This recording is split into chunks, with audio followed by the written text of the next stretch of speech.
The Addiction Podcast, Point of No Return, sponsored by Narconon Ojai. Hello, and welcome to the Addiction Podcast, Point of No Return. My name is Joni Siegel, and I'm the host for this podcast. Today's episode is episode number 207. One more, and we're done with our fourth year. I want to thank you for listening. I also want to make sure that you know that our sponsor, Narconon Ojai, is like no other treatment facility on the planet. First of all, it's at a beautiful location, but more importantly, it has an exact rehabilitation technology that is drug-free and completely holistic and gets to the root of the problem for which drugs became the solution. For more information, call 1-866-231-5924. Today's episode is an interview with a gentleman named Peter Canning.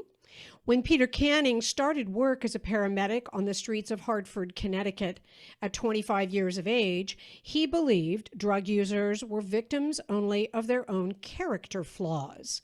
Although he took care of them, he did not care for them. But as the overdoses escalated, Canning began asking his patients how they had gotten started on their perilous journeys. And while no two tales were the same, as we know, the heart-rending similarities changed Canning's view and moved him to educate himself about the science of addiction. Armed with that understanding, he began his fight against the stigmatization of users. He's written a book called Killing Season, so we'll get him to tell us about that. Without further ado, let's talk to Peter Canning. Peter Canning, thank you so much for being on the podcast today and sharing your insight into this pandemic. Thanks for inviting me, Joni. I'm happy to be here. Very cool. Well, you have kind of a different perspective because you don't have a history of personal addiction, which is fine. But tell us how you got started just with even being an activist, if you will, in this area. So I'm a paramedic. I've been a paramedic in Hartford, Connecticut for over 25 years. When I started, Hartford's an inner city. I did heroin overdoses, opioid overdoses. I did them for years, and they were just a routine part of what I did. It wasn't until maybe 5 or 6 years ago, I suddenly started noticing, oh my goodness, I'm doing a lot more than I did before. And then each year I just started doing more and more, and I started paying more attention to it.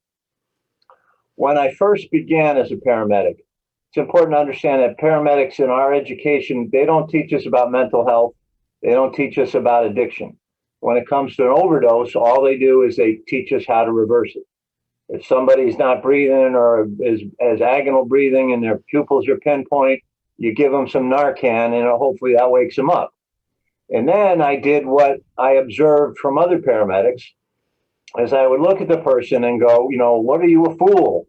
You're going to kill yourself. You're going to end up dead or you're going to end up in jail. And I personally thought that people who use drugs did it by choice and that they had a character flaw. I wrote, since I began as a paramedic, I've done a lot of writing. So I've always kept journals. And I wrote a book about my first year as a paramedic. And there's a scene in that first book where I describe an overdose, and we revive the guy with Narcan, and then we have to carry him out of the house. And it's heavy, it's hot, and we're carrying him. And I'm thinking, and I write this in the book, I'm thinking, what a scumbag. And the truth is, I, like many in my profession, the culture was if somebody used drugs, they were a scumbag, and that's just what it was. In time, as there were more and more overdoses, I started talking to my patients. And when I listened to their stories, I suddenly came to a realization that these are not people who just decided to become heroin addicts. And most of them that got there, they had an injury. They, were sick. They were prescribed these meds. And it was just like one call after the other. I remember what I would do is I'd ask somebody, how did you get started? They go, I tore my leg up skateboarding. And then I would shout to my partner who was driving and say, skateboarding. And because every time I did one, I would call to him and say, car accident. There was always something that precipitated all of this. Yep. I came to understand that this could be me. This could be people that I loved and cared about. And, I started learning about the science of it. And I learned that addiction is a disease. And talking to all these people, it really completely changed my mind. And then I started going to conferences. I started learning about harm reduction. And, so today, instead of saying, just say no, you're going to end up dead or in jail, I'm going to say, listen, do you know where you can get rehabilitation? And if they don't, I give them a card where they can get it. And I say, well, if you're going to use again, and they all say, no, I'm never using again. It's the last time. I say, famous last words. If you're going to use again, you got to have Narcan. Do you have Narcan in your house? No. Well, here's where you can get it. I've did a call where people shared a syringe, and I had to say, you can't do that. Here's where you go to get clean syringes. If you're going to use, don't use alone. Or if you are going to use alone, use in a public place, in a place where if you overdose, somebody can see you. Don't mix with benzos. So I got a whole list of stuff that I tell people now. And it's even come to the point where I've become fairly familiar to a lot of the users in the area. And there have been cases where they will go within sight of my ambulance and they will use within my sight because they know if something happens to them, I'm going to be there to call them, to call for help. Wow. It's been a complete change, 100-degree change, but it's been incredibly enlightening. Well, I think you make a good point. Sorry to interrupt you, Peter, but I think you make a very good point, because one of the things we talked about before on the podcast is I think so often that, loved ones of the addict just look at them sometimes and go, why can't you just stop? And that is an indication of not really understanding the physical, mental, and spiritual aspect of addiction. And it's just not that easy in probably 90% of the cases. I mean, we've interviewed former addicts who did just decide to stop, and they stopped. But they are very few and far between, as you know. Yeah. So a lot of the counseling that we do now is not just to the patient, but it's to the family to say, hey, don't be hard on him. This is a hard process, because sometimes that a lot of the times the patients express such remorse. It's like, oh, my father's going to kill me. Or, I've disappointed my family. And it's like, I got to say, don't be that hard on yourself. And then when I see the family, I say, don't be so hard on the person. This is really hard. Here's people you can talk to. Here's where you can get help. Yep. Interesting. Are you seeing, by any chance, have you seen trends in terms of drugs that are coming to you in terms of overdoses? Yeah. So, when I started 25 years ago, it was pretty much just heroin. People would buy heroin, or there would be some prescription overdoses. Then, maybe 6 years ago, there was more prescription pills that people were using. And Hartford, there's a lot of heroin, but what we were starting to see was they would put a little bit of fentanyl in the heroin. Ah, yes. And so that was when the overdoses really started, because the problem with fentanyl is it's hard to mix it. So, you could throw in a sprinkle in one batch, it's going to kill somebody, and and another batch might not have any. Oh, that's interesting. So, so this is really, really fascinating. So in Hartford now, it's pretty much all fentanyl. If you go to buy heroin, so Hartford, the heroin has always been powdered, where in west of the Mississippi, they tend to use the black tar heroin, but Hartford has the East Coast powder. So it's just, it's looks like sugar, a little, whatever kind of white stuff. So initially they started sprinkling a little fentanyl in it, because you put some fentanyl in it and it gets, the batch can go farther. But because fentanyl is 50 to 100 times stronger than heroin. Right. The benefit of that for the dealers is, for volume, it's 50 to 100 times smaller. They make more money. So much easier to deal with. But then the problem is when you mix it. So if I'm a dealer and I just have heroin and I'm selling heroin that's 50% pure, so I have a pile of heroin and then I have a pile of cut, and so it's very easy to mix it up. But with fentanyl, I only putting like 1% in there versus 50%. So it's a very, very hard to mix. It creates what's called the chocolate chip cookie syndrome. So like if you buy a chocolate chip cookie, there might be one section that has some more chips than others. Yep. So you can buy a bag of heroin from one dealer, and then you can buy 2 bags. One bag might have 20% fentanyl in it, and the other bag might not have any. Right. So the problem is just when you're buying, you just don't know how much you're getting. Wow. Now the other, as far as trends here, so when you go to buy heroin, like I said, in 90% of the cases, it's fentanyl that you're getting.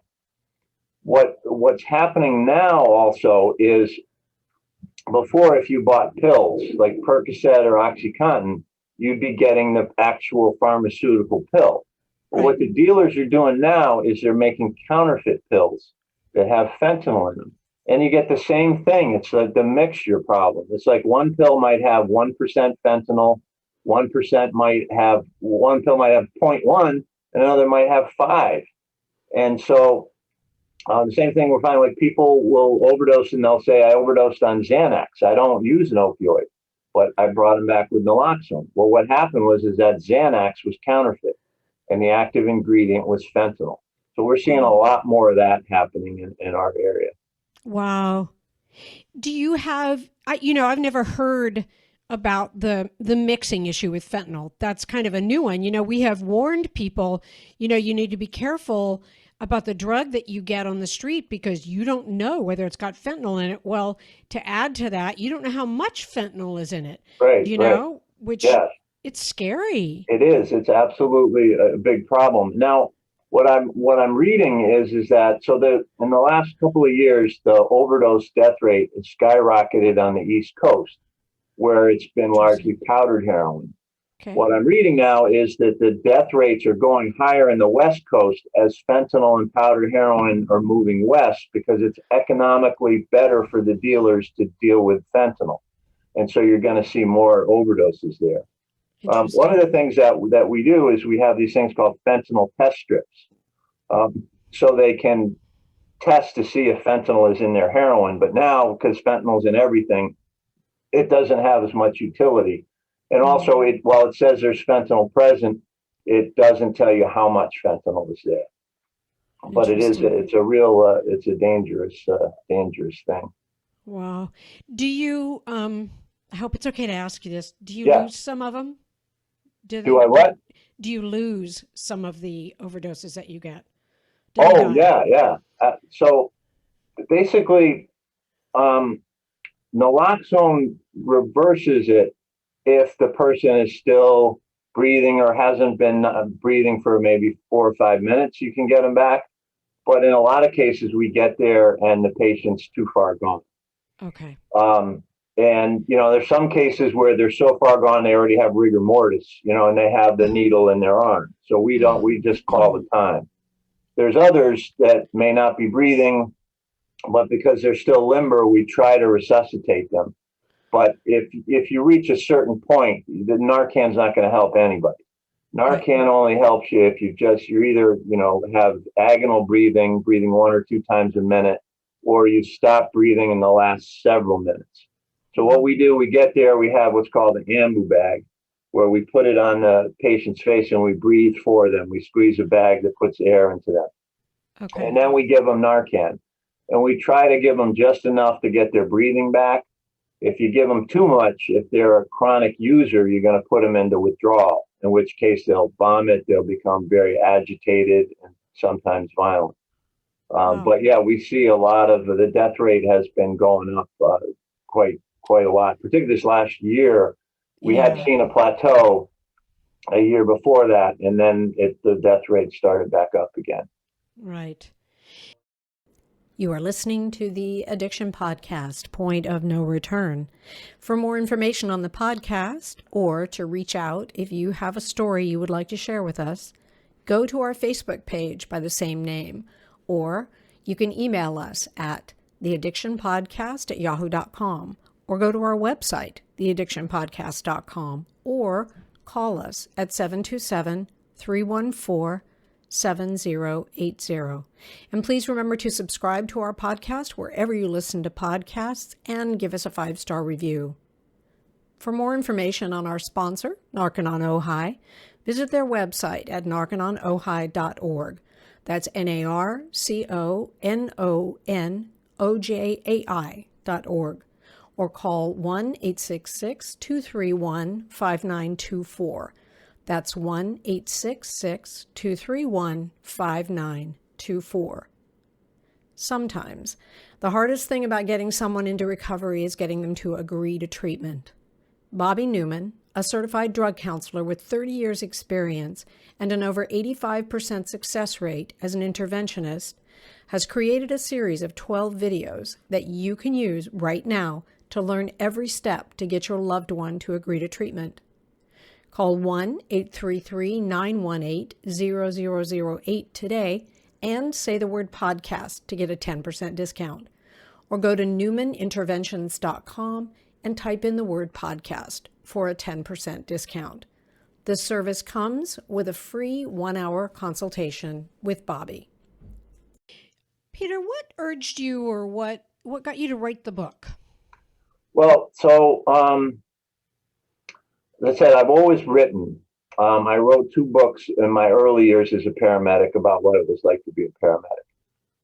And then, like I said, I've always kept a blog and I've been writing stuff. And then I just started having more and more of these cases, and they were really interesting. You know, the people's stories. Just give you an example of a couple of stories that I had.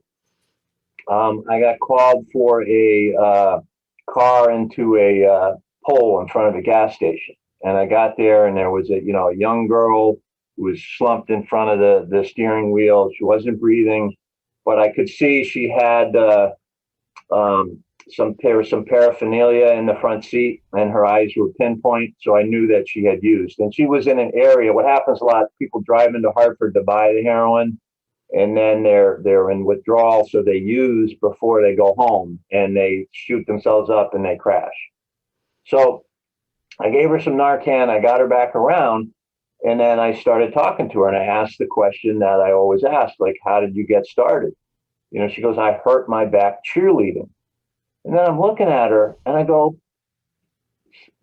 I told her, I said, was it at this school? And no doubt she had, at a halftime at a high school football game, they'd thrown her up in the air, and she's doing her spiral, and they dropped her. And I remember, we were there, we went there, we put a collar on her back, and she was crying about how much her back hurt. And and then so I asked her a story. Well, she broke her back, that screwed up her life. She got addicted to the pain pills they gave her. They cut her off, and then she started buying from somebody else. And then those pills weren't working. And then the same guy who sold her the Percocets sold her heroin. And then here she was. And it was like, my goodness, You saw it all. You almost saw it happen. You saw it, and it's beginning. And she's like, "Oh, my father's going to kill me." And it's like, I just remembered how worried the father had been about her that night. I did another call. It was on Halloween, and it was a call for an unresponsive in front of a hospital that had closed. I mean, it used to be a full hospital, but now it's a rehab hospital, so it doesn't have emergency services. What had happened is, so we got there, a guy's lying on the ground, and they had already gotten Narcan from the fire department, and he just started coming around. And, I'm talking to him, and he says to me, after all I've gone through, to think I could have died this way. And I'm going, okay. So we get him in the back, and he's all worried. He goes, what a scumbag I am. I was supposed to take my daughter to trick-or-treating tonight. And I start, getting his story. And while we're assessing him, he's got like this wound here. And I go, what's that? And he goes, that's a bullet hole. And it's like he had, and I had asked him how he got involved. He was in Iraq. This guy volunteered at the day after 9/11. He went to Iraq. He was in an ambush where his tank or whatever there was blew up, and he got shot. And here he is, and he had just gotten. So the story that day was he had just gotten out of jail he was doing time for failure to appear for a warrant, and the warrant was for driving without a taillight out. And he had come back. He said he had kicked the habit. He left with this huge prescription problem, and he'd beaten it by himself. But in the course of it all, he had lost his family. He was being driven to a girlfriend's house who was going to take him to pick up his daughter. And these guys who picked him up as a get out of jail thing, they gave him a little bag of heroin. And he sniffed it, but of course, because he hadn't used for a while, his tolerance was down. He stopped breathing. So his so-called buddies, threw him out of the car and took off. And this guy's looking at me and he goes, what a scumbag I am. And it's like, he volunteered the day after 9/11. He got shot. His thing blew up. They gave him all these prescription pills. And then look what his life has been after that. How this guy's a hero. He should be loved. He should be welcomed in rather than cast out. Yeah. But at the hospital, I was able to say to the nurse there, who normally is really, really rough with these patients, I was able to say, hey, he was a serviceman. He volunteered after this, and her husband was in the service. So she went in and said, thank you for your service. And then everybody in the hospital went in and said, thank you for your service. They should treat everybody with love rather than the scorn, So there's just all these stories, and enough of them were so eye-opening to me. I eventually said, hey, there's a book here. So yep. So these are the stories that are in your book, then, ones of those. Yeah. It breaks my heart when I hear, someone say that when they've just, basically come back from death. I'm such a scumbag.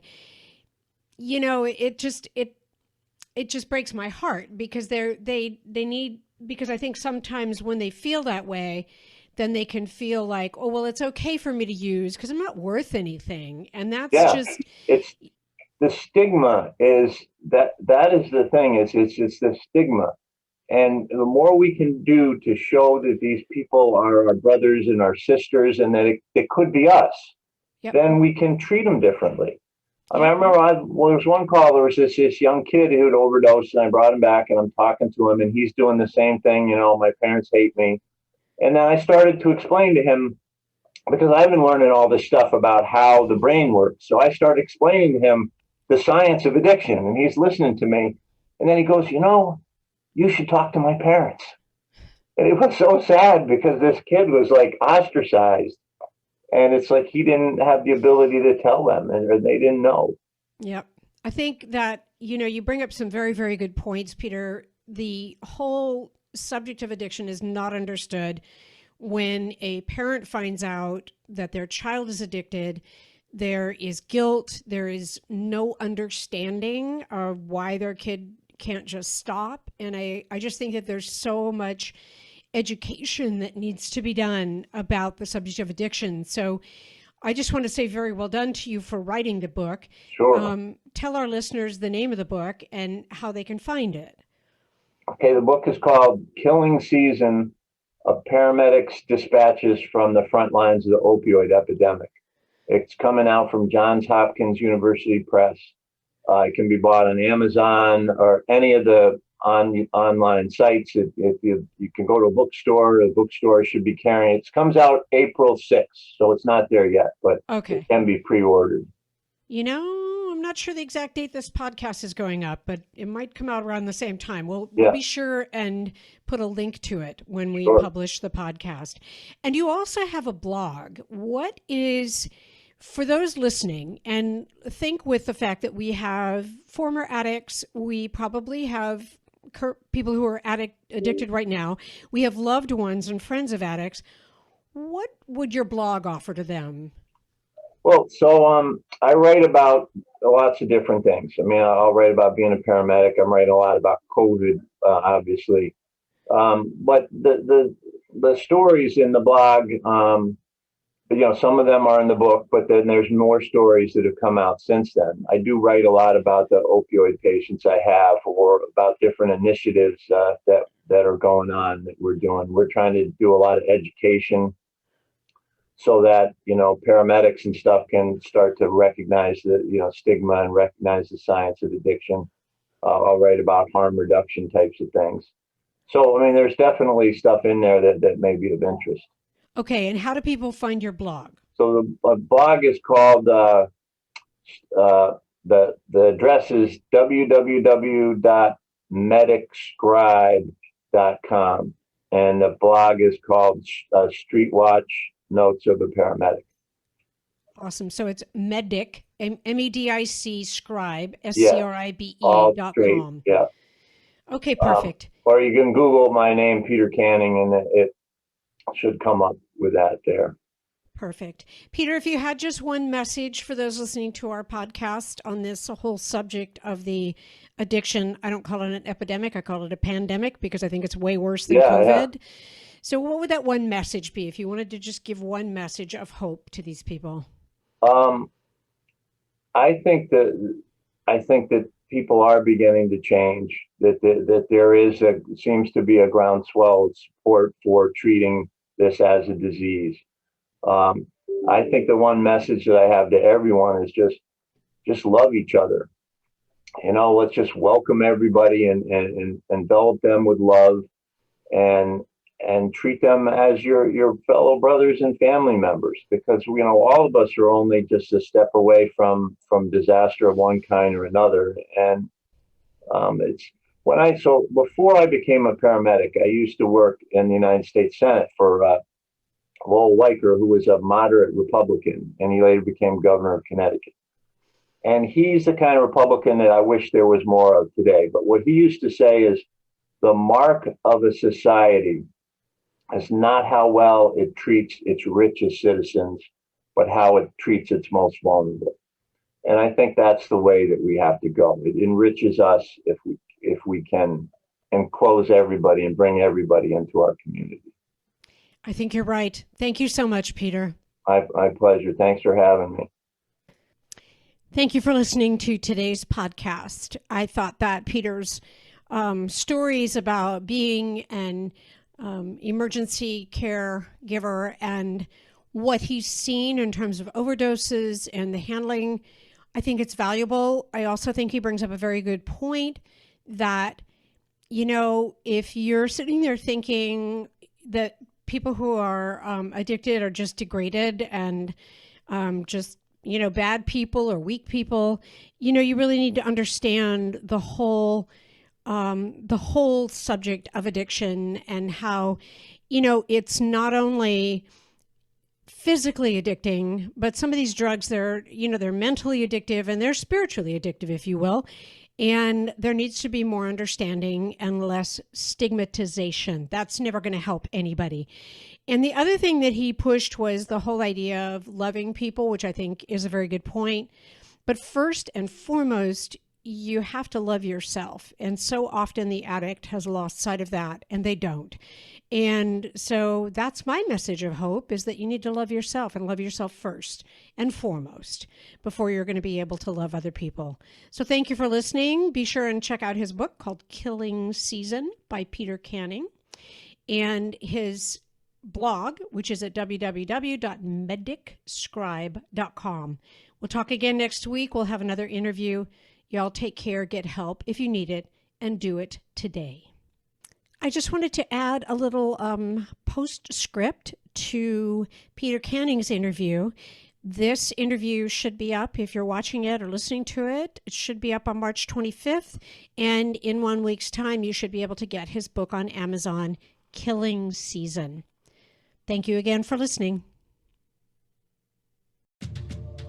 You have been listening to the Addiction Podcast, Point of No Return, sponsored by Narconon Ojai. For more information on Narconon Ojai, call 866-231-5924 or visit www.narcononojai.org. Narconon is a non-12-step rehabilitation program based on the works of L. Ron Hubbard.